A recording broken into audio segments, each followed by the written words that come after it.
Do you want your website to rank higher in the search engine results? Of course you do, because you want more of that organic traffic. Yeah, that free traffic. If so, you do not want to miss this episode on search engine optimization. That's right, SEO, where we're going to learn how to optimize your website and the content for those search engines to increase your online visibility and drive more traffic to your website. Get ready to take your digital marketing strategy to the next level with our tips and tricks for SEO success. Being an entrepreneur sounds like, yes, another new client. I did it. But it can also sound like, I am really not understanding this technology, and I'm feeling so overwhelmed. Am I even cut out for this?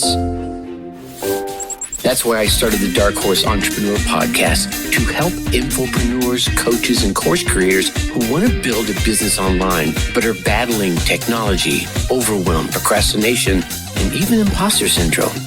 Think successfully, think differently, think bigger, and take action by learning tips from an array of business owners, all dropping knowledge on the Dark Horse Entrepreneur Podcast. Check us out at www.darkhorseschooling.com. What is up? What is up? What the heck is up, my Dark Horse friends and family? So here we are back again. We're still, 3-4 episodes into this digital marketing for beginners series I'm doing here on the podcast. And then today we're going to talk about search engine optimization. Yeah, SEO. That's the process of optimizing your website and its content to increase your online visibility and attract more of that organic traffic from the search engines, Google, Bing, Yahoo. And so there's about 5 components of SEO that I want to chat with you here quickly. I'm going to give them to you here real fast, and then we're going to go into them with a little more detail on this episode. So, and they are, right, keyword research, and online page optimization, offline page optimization, technical SEO. We're going to spend a little bit of time on that. And then content marketing, right? All of those make perfect sense. I know all those are in SEO. Your keyword research is obviously, we're going to identify those keywords and phrases that are for your target audience, right? The ones your target audience is using to search for the information that you have for them, all that valuable content we've talked about in the previous episodes. And we're going to talk about in an upcoming episode here, not the next one, but the one afterwards, we're going to talk about content marketing. You can use tools like Google Keyword Planner, SEMrush to identify those high value keywords and incorporate them not only into your website, but into your content. On-page optimization. On-page optimization, this one involves optimizing individual pages on your website to improve their relevance and their quality for those specific keywords. This includes things like page titles, meta descriptions, headings, the content, the images, and all the internal links. And we'll talk about that more of that in a minute. Then you have off-page optimization. Now this involves building those backlinks from other websites to your website. Now, when I say other websites, I mean other reputable websites, because this helps increase your website's authority and relevance, which will improve your search engine result rankings. Then we have the technical piece of it, and this is where most people spend and spin off into spirals on it. This involves optimizing things like, the speed of your website, right? The mobile responsiveness, the architecture behind it, and of course, the security. And, the crawlers, they check these things out. So you're going to want to spend a little time on that. And then finally, believe it or not, content marketing is a part of SEO. Content marketing makes sure that you have valuable content that attracts and engages your target audience. Because here's the thing, if they're searching for one and you get the right keyword and they click on it and they go to your website and then they leave, well, all those search engines, they pay attention to that. They don't bring those folks back, right? So making sure you've got that good quality content marketing behind the things will help those search engines see that you're more relevant, you're providing value, and they'll drive more traffic to you. So let's get into this one by one. Let's go through the keyword research first, shall we? Now, again, this is a critical component. They're all critical components. You pull one of these out and you're kind of limping along. You in this area, you could probably get away with pulling one out. You pull more than one out, I think you're just going to fall straight on your face. But keyword research is one of the big ones. This is all about identifying the keywords and the phrases, those long tail keywords, that your target audience is using to search for the information related to your service, your business, your information, right? Not the things that you think are important, the things that your target audience thinks is important, right?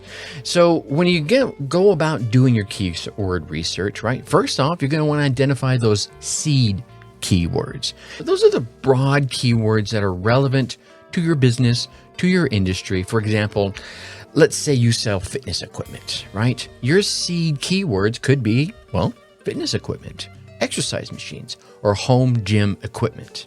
Okay, does that make sense? Those are the broad general terms that you know everyone is using. Now, there are research tools that will help you out there and do this, and I mentioned them a little bit early. There's Google Keyword Planner, SEMrush, Ahrefs, right? These will all help expand your list of seed keywords and identify some related keywords from your target audience that they're already using to search for the information related to your business. Now, this thing takes it down that next level. You're going to want to analyze those competitors' keywords. Yeah, you're going to have some competition out there. So if you analyze your competitors' keywords to identify the keywords that they're targeting and that they are ranking for, this can help you identify any gaps in your own keyword strategy and help you find new opportunities. Now, I'm not saying you always want to go after the exact same keywords. You might. It's up to you. But you might go through their keywords and see, oh, they're totally missing the boat on fitness equipment for moms, right? Maybe that's one of your focuses. I don't know, but you can go down that next level and find those gaps in their keyword analysis and fill those gaps and get you that jump faster, which will then in turn hopefully get you the rankings for the other keywords as well. And then I think a piece of it that lots of folks miss out on is let's go after the keywords that have search intent. You want to consider the intent behind each keyword. See whether they're searching for information. They could be searching for a specific product or services, right? When you know the intent, then you can deliver the right kind of value. If their intent is information, well, deliver them to a website that gives them information. If their intent is purchasing, well, then you want to deliver them to a spot where they're ready to just click that buy button, okay? Make sure it's relevant to the traffic and the intent that's going on that will lift up that value for you. And then you want to prioritize the high value keywords. High value keywords, these are the high search volume, low competition, and high relevance to your business. Now, as you start doing the research, you'll start identifying those. Well, these ones get lots of searches, but this one, and this little group right here, there's lots of competition. But if I go after these one or two, there's still high search volume, there's lower competition, but it's still highly relevant. These are the keywords that are most likely going to drive that relevant traffic to your website, generating you leads, subscribers, specs, and eventually sales, okay? Now, let's pause for a minute and make sure we're doing simple things like optimizing our page titles and our meta descriptions with these high value keywords in our page titles, in our meta descriptions. That's going to help improve the relevance and the visibility of yourself and your products and your services to those search engine results pages. Create targeted content. Targeted content is content that aligns with the user's intent and incorporates those high value keywords. This could be a blog post, right? This is a great one to bring them in, especially if they're looking for that information. Product pages, if that intent is all about buying, let's suck them into that one. Or landing pages, which could have a mix of the both. And maybe you've got some intent keywords that are used on both sides of that fence, okay?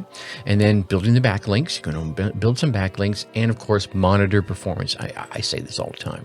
You're going to want to monitor the performance because sometimes something will be doing really well for you, and then all of a sudden it'll drive off. Competition may have noticed that you were doing well in there. They're out there and analyzing you as much as you're analyzing them. So keep monitoring your performance. Now, let's move on to the next one, which is on-page optimization. I mentioned this a little bit, but this is a process of optimizing individual pages on your website to improve their relevance and their quality score 4 specific keywords. So here's some steps we want to go through for that on-page optimization. You want to optimize the page titles and use high-value keywords, the ones you did in your keyword research, and kind of laid these out in this order for a reason. But put them in those page titles to improve their relevance and their visibility to the SERPs, right? SERPs, which is search engine result pages. And keep those page titles concise but descriptive and compelling so that the users will click through to your website. Write meta descriptions. So many people forget about this, right? I'll do it all myself, and they forget about these little nuances. Write compelling meta descriptions that incorporate, again, those high-value keywords, and provide a brief summary of your page's content. Meta descriptions appear in the SERPs under your page titles. You've seen those, right? Someone maybe puts a link to their page and this little description pops up, right? Well, that's that meta description that appears right underneath there. So make sure you're populating those so people can look at that and they're influenced by it to click through to your website. Okay. And then you have headings and subheadings. These are those H1, H2, H3 headings that will be in your blog post, in your content, on your landing pages. They break up your content. They make it more readable for the readers as well as the SERPs. And again, you want to incorporate those high-value keywords into your headings, into your subheadings that improve the relevance of the content with those specific keywords. And then you want to optimize that content for those specific keywords, including and incorporating them into the content naturally as well as strategically, right? Use bullet points, use lists, use bolded text, and all of this will make your content more readable and make it a bit more engaging for the users as well, right? It'll give it some pizzazz. Normally, you listen to a voice like I'm doing right now, and I just don't speak monotone like this. I'm adding my own boldness, my own italicizing, my own H1, H2, H3s with my voice. And then lastly, in this section, we have use internal links. A lot of people forget about this one, and I was guilty of this for the longest time. Internal links help the users that are visiting your website navigate around. It also helps the search engines crawl around and index your website more effectively. By incorporating high-value keywords into your internal links, this is going to improve their relevance for those specific keywords, right? So if you're writing a blog post about great, let's use fitness equipment we talked about earlier. Maybe you mention treadmill, and then you have another post about treadmills. Well, you make that as an internal link over into another one of your blog posts, and the people reading it and the web engine search crawlers will see it as well, and they start connecting the two, and they're like, this is even more relevant because you have this next level of detail. All right. Now, what about off-page optimization? How do I do that, Tracy? Well, first off, let's talk about what it is for those that don't. I know for a long time, I'm like, off-page, how do I do that? Well, this is the process of building those backlinks to your website from other reputable websites. That's very important because you see a lot of people out there selling backlinks. And a lot of times they're not, they're low value, right? They're not bad. Google's like, yeah, I see what you're doing. Anyway, backlinks are an important factor in ranking in the search engine algorithms, even today, all right? So to help raise or at least establish your website's authority, you want to have backlinks for relevant and specific keywords. And this is where we're going to go through these steps of offline page optimization. So you want to find some high quality websites, right, that are relevant to your business, your service, your industry, whatever it is that you're doing, and then get included into their publications, in their blogs, in their forums, on their website that are popular for your niche. So go out there and make some comments, right, on their website. And a lot of times you can set up a profile, and in that profile, they usually allow you one link. Well, that's a backlink to your website. Other times is you can be a guest poster, right? Reach out to those website owners and offer to create some high quality content in exchange for the backlink to your website. It's going to be a guest blog, like I just mentioned, creating an infographic, creating a video, and again, participating in industry forums. Maybe you already have some amazing content. You're like, hey, I did this amazing post. You might want to check it out. Your readers will benefit from it, right? And they may just link straight to it and then include an excerpt. Okay. Use social media, of course, right? You can use social media to promote your content, build those relationships with the other website owners and the influencers that are out there in your industry. This can help increase your visibility to your content, as well as attract those backlinks to your website. And then monitor, right? There it is, that word again, monitor your backlinks using tools like Ahrefs and SEMrush and Google Search Console. This will help you identify any new backlink opportunities that you may be afforded, as well as the quality of your existing backlinks. And if there's some ones out there that are not so great, let's get rid of those things, okay? Now, you want to avoid the black hat SEO tactics that are out there, buying backlinks or participating in link farms. These tactics usually result in penalties. You get the Google slap, the Bing slap, the Yahoo slap, and will reduce your website's reputation, okay? Now, let's go into the technical piece of things. This is the one that they hear the word SEO, and this is one they spin off into right away. This refers to the process of all those technical aspects, right, to ensure that your website and the search engines can crawl it and index your website effectively and efficiently. All right, so technical SEO, in fact, it will help your website's visibility in the SERPs, in the search engine result pages, and drive you that organic traffic to your website. But let's talk about what they are first. First one, website speed. This is a critical factor in the search engine algorithms. And I learned this one, just a few months ago when I was being like, why am I ranking so low? I'm the only one really going after this little group of words and what have you. And I found out my website was going way too slow. And I found out using, tools like Google Page Speed to give me some insights and identify the opportunities on my website's loading speed. And actually, I just changed the theme for my website, which is darkhorseschooling.com. You hear it at the beginning and the end of every episode, because it was my theme. It was a resource hog, and it was making it take, 10, 12 seconds to load up. And it was awful, right? And it was responsive, but you just it was okay on the phone, right? Then I went to a different one, which was a lot more lean and mean, and things load up a lot faster. I'm sorry, it was a little side tangent there for you. But there's other things you can do by compressing images, minimizing the code that's in there, as well as using a content delivery network, a CDN. Mobile responsiveness is very important.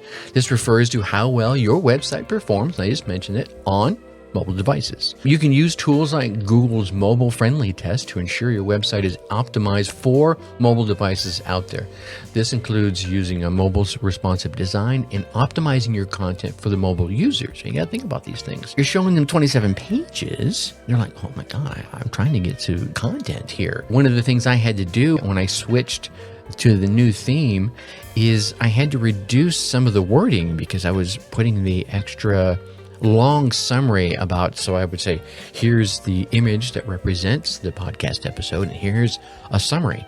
Well, the summary may have been 3,000 words. Well, they don't need that much, right? I just need a good summary so that as they're scrolling through, it keeps them interested, right? That long summary, they're like, oh, I'm out of here. Okay.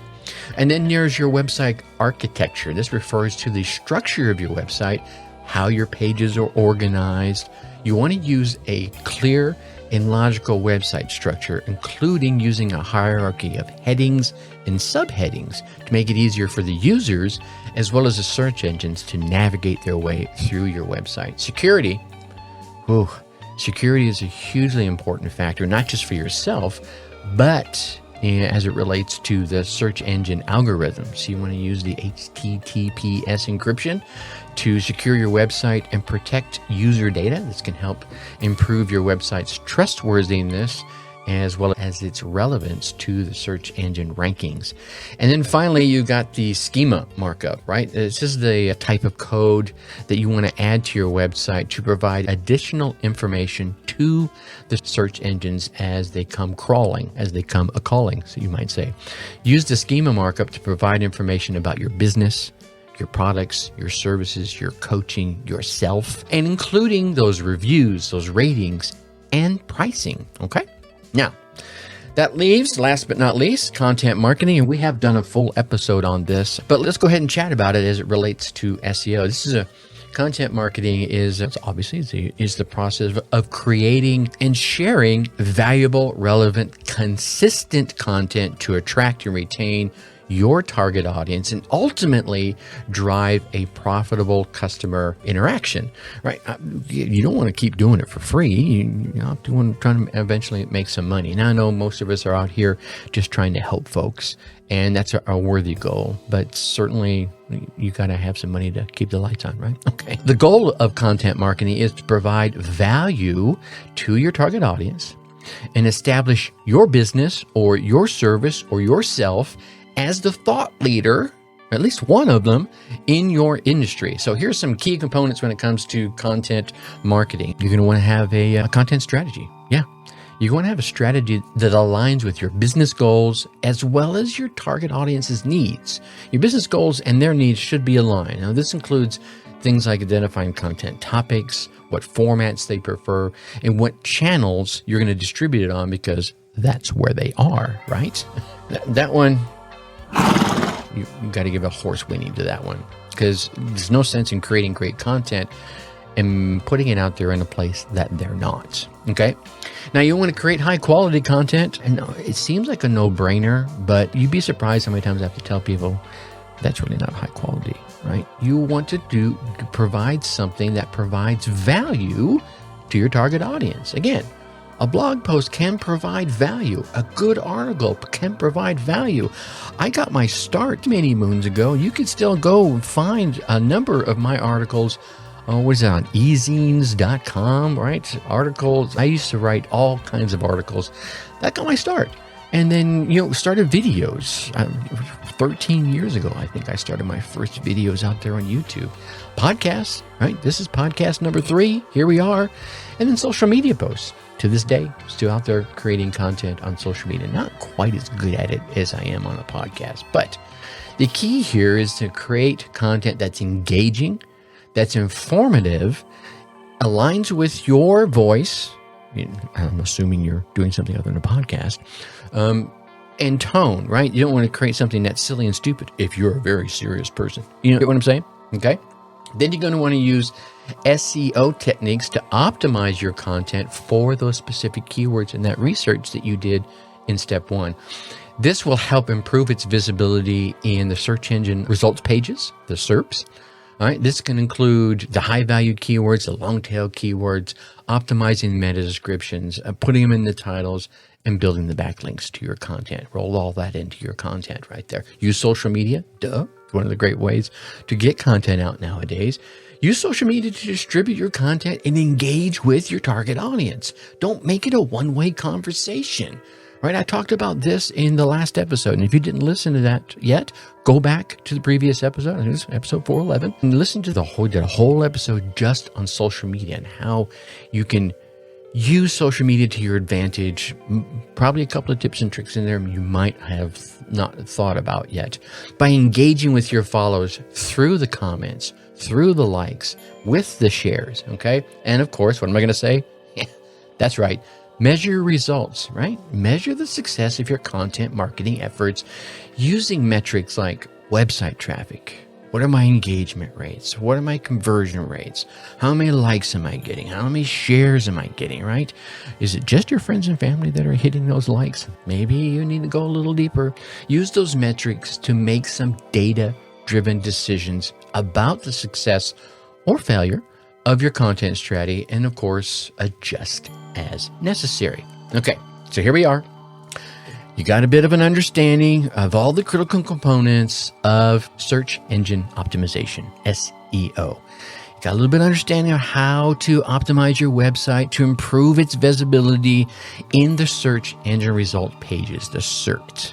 The fun, my friend, does not stop there, because in our next episode, we're going to be diving into, wait for it, email marketing. Yeah, we're going to learn how to leverage the power of email to connect your audience, drive conversions, and build those lasting relationships with your customers. How many times have I told you that you're going to sell more via your relationships than you will with any cold post? Yeah. So do not miss out. Be sure to check out the next episode. It's going to be episode 413 as we go in depth in our discussion of email marketing to take your digital marketing strategy to that next level.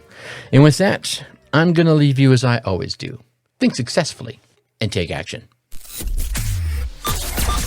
Thank you for listening to the Dark Horse Entrepreneur Podcast. Thanks for tuning in.